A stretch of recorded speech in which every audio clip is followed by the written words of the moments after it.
Kadiri Congress party ఆధ్వర్యంలో మన ప్రియమైన నాయకుడు వైఎస్ రాజశేఖర రెడ్డి గారి జయంతి వేడుకలను మనం వాళ్ళ విగ్రహాన్ని పూలమాలతో అలంకరించి జరుపుకున్నాం.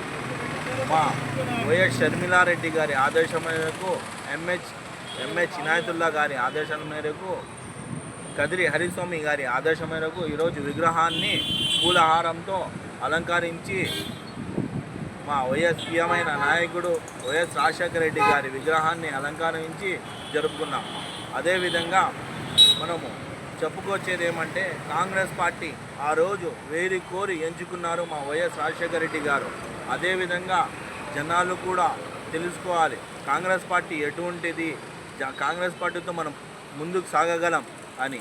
ఆ రోజు వైఎస్ రాజశేఖర రెడ్డి గారు ఏం తిక్కోళ్ళు కాదు, వాళ్ళకి 10 తెలుసు కాబట్టి ఆ రోజు వైఎస్ రాజశేఖర రెడ్డి గారు కాంగ్రెస్ పార్టీని రెడ్డి పార్టీ పెట్టి కూడా మళ్ళీ కాంగ్రెస్ పార్టీలో విలీనం చేయడం జరిగింది. అదేవిధంగా వాళ్ళ కుమారుడు కూడా ఇప్పుడు వైఎస్ రాజశేఖర రెడ్డి పార్టీని స్థాపించారు. వాళ్ళు కూడా తెలుసుకొని మన కాంగ్రెస్ పార్టీతో కలిసిమెలిసి పోవాలని మేము కోరుకుంటున్నాం. మన కాంగ్రెస్ పార్టీతో ముందు కొనసాగే మంచి భవిష్యత్తు ఉందిగా అని మేము చెప్పుకోదలుచుకున్నాం. ఎందుకంటే ఇప్పుడు చుచ్చు పెట్టే ఉన్న ఈ బీజేపీ పార్టీ అయినా సరే, టీడీపీ పార్టీ అయినా సరే ఏమైందంటే కుల మతాలకు చిత్తు పెట్టి ముందుకు సాగేలాగా కనిపిస్తూ ఉంది. ఇప్పుడు కనీసం తక్కువ అంటే ఏడాది కావచ్చింది BJP party, TDP party, Janasena వచ్చి పథకాలు శూన్యం ఉంది. జనాలలో వ్యాపారాలు లేవు. ఎట్లయిపోయిందంటే జనాలు కిందికి వెళ్ళిపోతున్నారు. ఇప్పుడు మనం కరువు దేశంలో ఉన్నాం కాబట్టి, రాష్ట్రంలో ఉన్నాం కాబట్టి ఇంకా కరువు రాష్ట్రంలాగా సాగుతూ ఉంది. అనగా ప్రతి ఒక్కరూ ఇప్పటికైనా తెలుసుకొని మేలుకోవాలని నేను చెప్పుకోదలుచుకున్నాను. జై కాంగ్రెస్, జై కాంగ్రెస్. ఈరోజు మన కాంగ్రెస్ పార్టీ సంక్షేమ సారథి డాక్టర్ వైఎస్ రాజశేఖర గారి జయంతి కాంగ్రెస్ పార్టీలో జిల్లా కాంగ్రెస్ పార్టీ మైనార్టీ సెల్ అధ్యక్షులు ఖుదాబకష్, అష్రఫ్, షౌకత్, బాబా ఫఖరుద్దీన్ మాకు హైకమాండ్ నుంచి ఫోన్ల మీద ఫోన్లు వచ్చాయి. మీరు ఇడుపులపాకి రండి అని చెప్పి. కానీ మేము ఇక్కడ మా రాజశేఖర రెడ్డి గారి విగ్రహం ఉంది కాబట్టి ఇక్కడే మేము పూలమాలతో సన్మానించి ఇక్కడే జయంతి జరిపిస్తుంటున్నాం. ఇడుపులపాకి ఒకవేళ వెళితే షర్మిలమ్మ గారి దృష్టిలో పడాలా,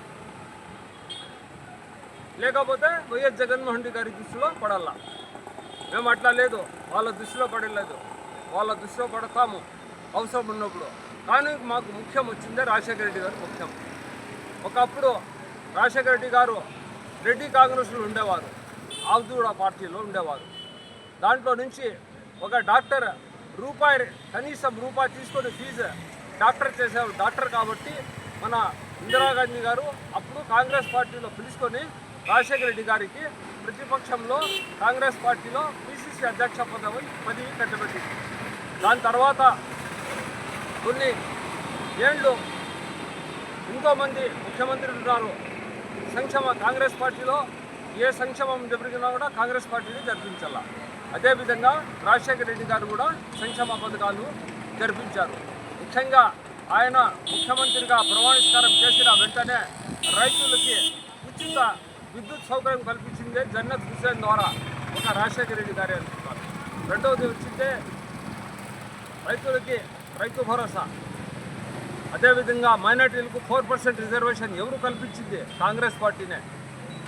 అప్పుడు మన ప్రధాని మన్మోహన్ సింగ్ గారు ఆదేశాల మేరకు ఆంధ్రప్రదేశ్లో మైనార్టీలకు 4% రిజర్వేషన్ కల్పించిన ఘనత కాంగ్రెస్ పార్టీనే. ఒకటి ఏమంటే నేను సలహా ఇచ్చేది, రాజశేఖర రెడ్డి గారు కాంగ్రెస్ పార్టీ సీఎం కాబట్టి మేము మొదటిగా జరిపించుకోవాలా ఆయన జయంతి. కాంగ్రెస్ వాళ్ళని జరిపించుకోవాలా. జగన్మోహన్ రెడ్డి కుమారుడే రాజశేఖర రెడ్డి గారికి, వైఎస్ షర్మిలారెడ్డి గారు కుమార్తెనే. కానీ కాంగ్రెస్ పార్టీ వాళ్ళు జరిపించిన తర్వాతనే మీరు జయంతి జరిపించుకోవాలా. నేను ఒకటే సలహా ఇవ్వగలుగుతాను అందరికీ.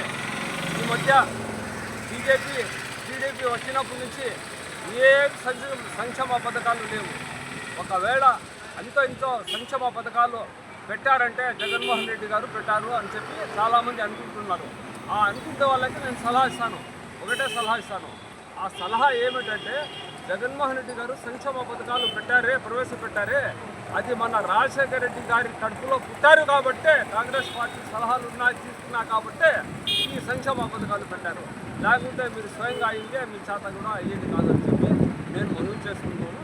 ఒకటి రాబోయే ఎన్నికల్లో ప్రతి ఒక్కరు ఇప్పుడు బీజేపీ ఎలా దాని పని అయిపోయింది, జనసేన అయిపోయింది, టీడీపీ అయిపోయింది. ఒకటే ప్రజలకి నేను మనవి చేసుకునేది ఏమంటే మీరు కాంగ్రెస్ పార్టీకి సహకరించి కాంగ్రెస్ పార్టీ అభ్యర్థులకి గెలిపించాలని చెప్పి మరీ కోరుతున్నాను. జై